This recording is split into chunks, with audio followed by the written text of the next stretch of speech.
If you are planning a trip or a visit to the Loire Valley, definitely do not skip beautiful Amboise. This is one of our favorite towns we visited in France so far. This historic chateau sits above the Loire River, where it has been since around the 11th century. It was built on the ruins of an even older fortress, and there are historical notes of ancient rulers of France using this as a meeting spot as far back as the 6th century. What you see of it now is estimated to be only about 1/5 of its original size. I can't imagine how beautiful that must have been. In 1434, the chateau was seized by France's King Charles VII from a private owner who had been involved in a plot against the king. The citizen was later pardoned, but the king kept the chateau, not surprisingly. His son, Charles VIII, who was also known as Charles the Affable, I love that, Affable, he was born here and extensively rebuilt the chateau after he became king. He employed Italian masons, so Amboise has also got some of the earliest Renaissance motifs seen in French architecture. It is also the home of the first French formal-style garden, which was also designed by an Italian, so it is actually known as the first Italianate palace in France. Charles VIII also rather famously, but unfortunately, died here in 1498 at the age of 27 after he struck his head on a low doorframe running out on his way to a tennis match. We drove into town from just outside, about 10 minutes out where we were staying in Montlouis-sur-Loire. We came in through town, got some groceries. We went into the tourist office here, which was a great place to stop for some Chateau ticket packages for the area. And then we wandered the Rue Nationale, which is the original medieval main street of this beautiful town. And I fell in love with this street. It was just wonderful. I was able to pick up some gifts. I found homemade lace for gifts. I found some beautiful soap. We were here after a big rainstorm in late morning, so it was very clean and very quiet. And we just had a beautiful morning strolling after this rainstorm, and with everything looking like this, we wandered and just enjoyed these empty streets. It was gorgeous, and I fell in love with the old part of Amboise. Even the alleys are clean. This is really just a beautiful place to visit, and we spent some time at the foot of the castle. Sort of all of this main stuff is right in the shadow of the castle. Walked around and enjoyed the beautiful half-timbered buildings and all these little medieval side streets. And we had a beautiful lunch here, and then walked on up into the castle and spent the afternoon exploring inside the castle.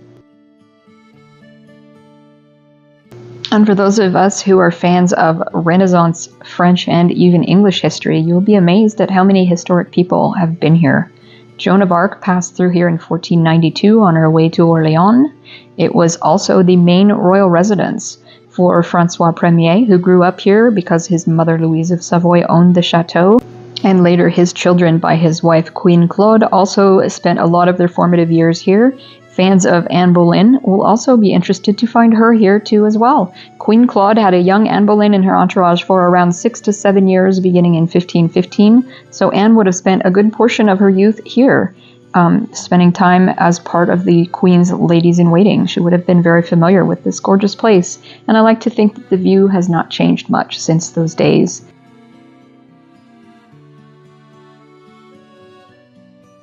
More English history. Mary, Queen of Scots, was also here as a child. She was raised in France because she was married to Francois II, the son of Henri II and Marie de Medici, so she would have spent her formative years here as well. And I like to think that she walked across these very floors and through these very rooms. I love that. I love being in these spaces that are still hopefully the same as they were in those days. She also had one of the major traumatic experiences in her misadventurous life in early 1560. It was here that what was called the Amboise conspiracy took place, where a bunch of Huguenots planned to storm the chateau and seize the young king. And 1,200 of them were captured and executed and hanged from the facade of this very castle. Her husband then died in December of the same year, so her reign was very short. The visit also takes you into Henry II's bedroom, and I'm always also fascinated by the floors here because I love to just imagine all these people having walked on these same floors. There is a recreation of the original gardens that were built. I don't think they are original, but they are a recreation. Lovely rooms to walk through, and there are many hidden passageways through this castle. I love these stairways. I'm always fascinated at medieval and Renaissance stairways and the wear and tear on them from hundreds of years of people walking on them. One of the fun things to look for in a lot of the chateaux in France, but especially in the Loire Valley, you will look for what looks like a lizard. It's a salamander, and it was the emblem of Francois I. He had it kind of placed in a lot of places throughout these castles, so I always have fun looking for those emblems, as well as there's a whole backstory with Henry II and his mistress Diane de Poitiers had an H and a D intertwined, and you will see that on many of the chateaux all throughout Paris and the Loire Valley. He stamped her name in his almost everywhere he was. From the top of the chateau, you can look out over the valley, and I'm always just sort of curious to know who might have stood right in this same exact spot and looked out over these views. That's just history nerd stuff, but I love to stand here and imagine who might have stood right here and seen these same sights.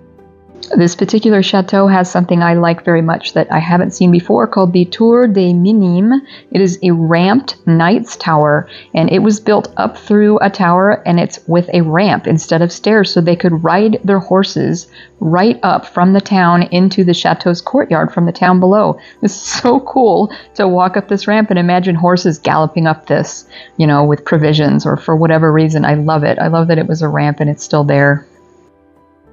Once we were done in the chateau, we continued the day. We stayed for the rest of the afternoon. We walked a short distance up from the actual chateau to Clos, Luce, which you should not miss. It is the final home of Leonardo da Vinci, who took up residence here in 1515 at the request of Francois I as his sort of resident artist, and kind of adopted France as his new home. He died here on May 2nd of 1519 and is supposedly buried here as well, although I believe, if I understand correctly, the chapel where he was originally buried was destroyed, so it does no longer exist. But it's a short walk up to his house. I will post that video in another episode. You walk up past actual cave dwellings built into the side of the hill called troglodyte houses. Super cool to walk up through, and I will be doing that video next. We look forward to seeing you there. Thanks for watching.